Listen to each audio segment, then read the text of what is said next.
சுலைஹி அல்லது சிறுவைக்காக அறுத்தவனை போல அவுலி மூசா அவுலி ஈசா ஸல்லல்லாஹு அலைஹி வஸல்லம் மூசாவுக்காக அல்லது ஈசாவுக்காக அலைஹிஸ்ஸலாம் அறுத்தவனை போல அவுலி காபத்தி அவுஃபன் நம்பியாரே காபாவுக்காக அல்லது காபா போன்றவைகளுக்காக அறுத்தவனை போல குல்லு வாலிக்க ஹராம் இது முழுவதும் ஹராம்.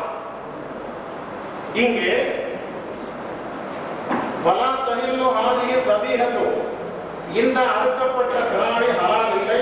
சவாவுக்கான தாபிஹு முஸ்லிமன் அவ் நஸ்ரானியன் அவ் யஹூதியன் அறுத்தவன் முஸ்லிமாக இருந்தாலும் சரி அல்லது நஸ்ரானியாக இருந்தாலும் சரி அல்லது யஹூதியாக இருந்தாலும் சரி அறுக்கக்கூடியவன் முஸ்லிமாக இருந்தாலும் சரி யூதனாக இருந்தாலும் சரி கிறிஸ்தவனாக இருந்தாலும் சரி அறுக்கின்ற போது அல்லாஹ்வுடைய பெயரை கூறி அறுத்து விட்டால் ஹராம் என்பதற்கு இது ஆதாரம்.